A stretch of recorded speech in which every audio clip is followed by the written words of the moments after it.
Yasinan, tahlilan, ziarah kubur, maulid nabi, wasilah, wirid berjamaah setelah sholat. Ini hal-hal yang sudah lumrah dilakukan oleh para masyarakat muslim Indonesia yang beraliran Ahlus Sunnah wal Jamaah.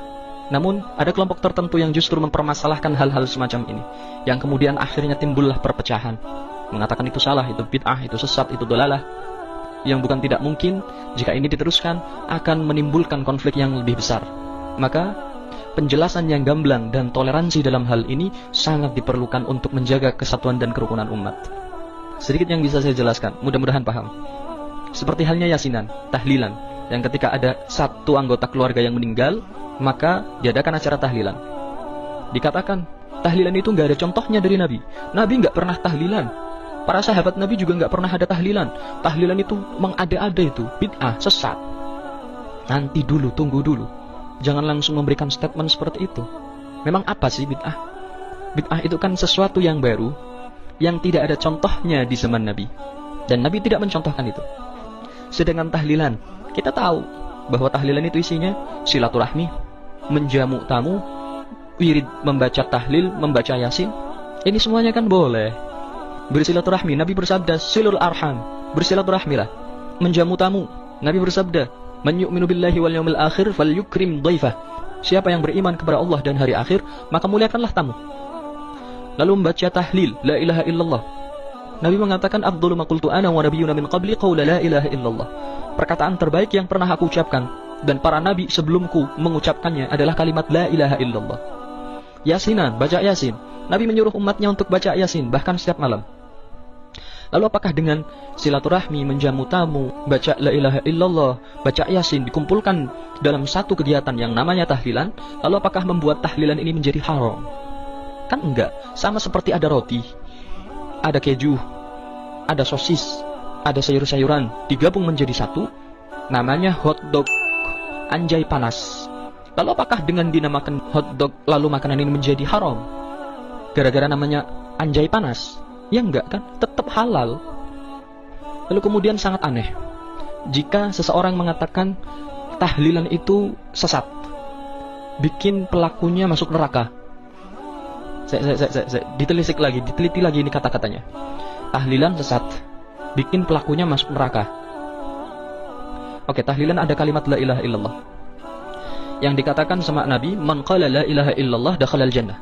Siapa yang mengucapkan kalimat la ilaha illallah masuk surga. Mau dia seumur hidupnya maksiat, nggak pernah sholat, kafir bahkan, tapi kalau di akhir hidupnya dia mengucapkan la ilaha illallah, tahlil ini, maka dia masuk surga, jaminan dari Nabi. Kan aneh ketika ada satu kalimat yang membuat orang yang seumur hidupnya kafir, di akhir hayatnya dia mengucapkan kalimat ini, masuk surga. Lalu ada satu kelompok yang mengatakan siapa yang melakukan tahlilan masuk neraka. Kontradiksi yang sangat tidak masuk akal, ingin menyalahi hadis Nabi. Lalu hal berikutnya yang sering juga dipermasalahkan sama satu kelompok ini adalah ziarah kubur. Dikatakan ziarah kubur itu sesat, bid'ah, syirik, menyembah kubur. Hei, tunggu dulu, jangan cepat-cepat menghukumi seseorang. Syirik itu urusan hati. Siapa yang bisa tahu hatinya seseorang? Orang datang ke kuburannya wali, baca tahlil di sana, doa di sana, berwasilah di sana, minta kepada Allah di sana. Bukan berarti dia minta sama kuburannya. Loh, itu buktinya ada yang sampai cium-cium nisan kuburannya. Berarti kan itu sesat. Tunggu dulu, mereka cium-cium nisan para wali bukan berarti mereka menyembah wali itu, menyembah kuburannya, bukan. Mereka cinta kepada wali itu. Cuman karena nggak bisa ketemu sama walinya, nggak bisa menjabat tangannya, ya yang dicium ya nisannya. Sah-sah saja. Seperti halnya kita saat jauh dari istri, kita nggak bisa pegang tangan istri, nggak bisa cium istri kita. Kita bawa dompet isinya foto istri kita lalu kita ciumi. Lalu apakah ini syirik? Gara-gara cium foto istri kita? Enggak kan? Sama seperti orang tadi, dia cinta sama wali itu, nggak bisa cium tangannya, nggak bisa peluk tubuhnya, yang dia bisa cuma cium nisannya, ya dia lakukan itu karena cinta, bukan karena syirik.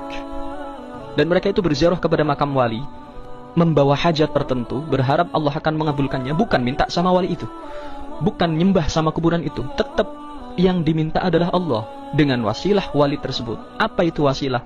Jalan perantara yang mempercepat hajat seseorang dikabul oleh Allah Subhanahu wa taala. Loh, bolehkah? Bukannya itu syirik kah?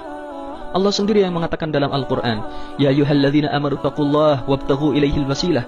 Wahai orang-orang yang beriman, bertakwalah kalian kepada Allah dan carilah jalan wasilah. Ini perintah Allah, bukan syirik. Tapi kan minta sama kuburan. Enggak, ini wasilah. Oke, saya berikan satu contoh yang sangat mudah. Ketika kita sakit kepala, lalu kita beli bodrek di warung, kita minum bodrek itu, apakah sakit kepala kita bisa sembuh dengan bodrek itu? Jika jawabannya iya, maka itu syirik. Loh, kenapa? Yang menyembuhkan bukan bodrek, yang menyembuhkan Allah. Bodrek itu cuma wasilah, perantara untuk cepat mendapatkan kesembuhan dari Allah. Seperti halnya seseorang datang ke makam wali, berwasilah kepada wali, tetap mintanya kepada Allah. Wali itu hanya sebagai wasilah, perantara untuk mempercepat hajatnya qabul sama Allah. Lalu ada lagi yang mengatakan bahwa maulid Nabi itu bid'ah, gak ada dicontohkan sama Nabi, gak ada diberikan contoh sama para sahabat Nabi. Apa sih maulid itu? Maulid itu kan intinya adalah untuk mengenang baginda Nabi, agar kita lebih mengenal kepada Nabi, mengetahui sirah sejarah Nabi, bagaimana contoh-contoh kebaikan yang diberikan oleh Nabi Muhammad. Maulid Nabi kan isinya itu. Para sahabat, kenapa mereka nggak melakukan maulid? Karena mereka itu nggak butuh maulid. Setiap hari mereka sama Rasulullah, mereka lihat langsung bagaimana Rasulullah memberikan contoh, mereka lihat langsung keindahan Rasulullah, mereka berkumpul langsung dengan Rasulullah. Sedangkan kita yang hidup di zaman sekarang, di zaman setelah Rasulullah jauh, bagaimana kita pengen mengenal Rasulullah, bagaimana kita pengen tahu ciri-ciri Rasulullah, keindahan beliau, akhlak beliau, lewatnya maulid itu. Para sahabat Nabi, mereka juga melakukan maulid, cuman bedanya mereka langsung melihat maulid, contohnya, figurnya langsung di hadapan mereka. Sedangkan kita enggak, kita butuh tekstual yang menceritakan tentang sejarah beliau, keindahan akhlak beliau. Tidak lain maulid itu diadakan untuk menumbuhkan rasa cinta dan rindu kepada baginda Nabi Muhammad. Loh, Nabi kan enggak mencontohkan maulid. Nabi itu mencontohkan maulid. Maulid itu kan hari lahir, ulang tahun, iya kan? Nabi selalu berpuasa pada hari Senin. Ditanya, ya Rasul, kenapa engkau berpuasa pada hari Senin? Dijawab sama Rasulullah, "Au kama qala, dzalika yaumun wulidtu fih." Itu adalah hari di mana aku dilahirkan. Rasulullah ulang tahun merayakan maulidnya sendiri setiap hari Senin, seminggu sekali. Lah kok ini bangsa Indonesia merayakan maulid yang setahun sekali dipermasalahkan. Gak usahlah bikin kerusuhan yang kemudian memecah belah umat, yang kemudian satu kelompok dengan kelompok yang lain saling menyalahkan, saling menyesatkan, yang nanti ditakutkan akan terjadi konflik yang lebih besar dari itu. Loh, tapi itu kan semua hal-hal bid'ah, gak ada contohnya dari Nabi. Oke, coba kita terangkan satu-satu. Bid'ah, tadi kan sudah disebutkan, adalah hal baru yang tidak ada dicontohkan oleh Nabi, dengan dalil kullu bid'atin dhalalah wa kullu dhalalatin finnar. Semua bid'ah sesat dan semua sesat masuk neraka. Imam Nawawi mengatakan kullun di situ, kullu bid'ah, semua bid'ah. Semua di sini adalah amun makhsus. Kalimatnya umum tapi ada pengkhususan.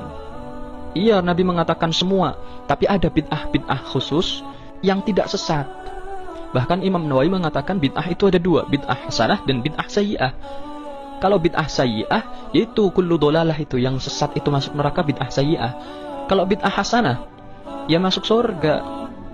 Dalilnya apa? Nabi sendiri mengatakan, "Man sanna sunnatan hasanatan fil Islam, falahu ajruhu wa ajru man 'amila ba'dahu min ghairi an yanqusa min ujurihim syai'." Siapa yang membuat perkara baru dalam Islam, perkara itu adalah hal yang baik, maka dia akan mendapatkan pahala perkara itu dan pahala orang-orang yang mengikutinya tanpa pahala mereka dikurangi sedikit pun. Begitu pula keburukan. Siapa yang membuat perkara buruk baru dalam Islam, maka dia dapat dosanya dan dosa orang-orang yang mengikutinya tanpa dikurangi dosa mereka sedikit pun. Ini bukti bahwa ada bid'ah hasanah dan bid'ah sayyi'ah. Lah itu paling mengada-ada. Orang Nabi mengatakannya semua bid'ah, kok malah dibagi-bagi jadi dua. Ada bid'ah hasanah, bid'ah sayyi'ah. Gak bener itu, menyalahi Nabi. Oke, kalau gak mau bid'ah itu dibagi-bagi, hasanah sayyi'ah, ya sudah, kita pukul rata semua bid'ah sesat.